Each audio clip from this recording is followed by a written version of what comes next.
మహాశివరాత్రి రోజున శివయ్య అనుగ్రహం కోసం చేసే పూజల్లో నారికెళ్ళ దీపం.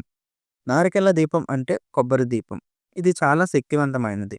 ఇలా చేయడం వల్ల ఇంట్లో ఉన్న దారిద్ర్యం తొలగి సకల శుభాలు కలుగుతాయని పండితులు చెబుతున్నారు. ముందుగా ఒక పళ్ళెంలో బియ్యం పోసి దానిపై 3 కళ్ళు ఉన్న కొబ్బరి చిప్పను ఉంచాలి. ఆ 3 కళ్ళకు గంధం మరియు కుంకుమతో బొట్లు పెట్టి సిద్ధం చేసుకోవాలి. ఇప్పుడు ఆ చిప్పలో ఆవు నెయ్యి లేదా నువ్వుల నూనె పోయండి. 3 ఒత్తులను ఉంచి ఓం నమఃశివాయ అనే మంత్రాన్ని మనసులో జపిస్తూ దీపాన్ని వెలిగించాలి. దీపం కొండెక్కిన తర్వాత ఆ కొబ్బరి చిప్పను ఏదైనా పవిత్రమైన చెట్టు కింద లేదా నీటిలో గాని నిమజ్జనం చేయాలి. ఈ చిన్న పరిహారం మీ జీవితంలో గొప్ప మార్పును తెస్తుంది. బిల్వ పత్రాన్ని సమర్పించేటప్పుడు ఆకును నునుపు భాగం శివలింగానికి తగిలేలా బోర్లించి ఉంచాలి. ఇది శివశక్తిని మనకు అందేలా చేస్తుంది.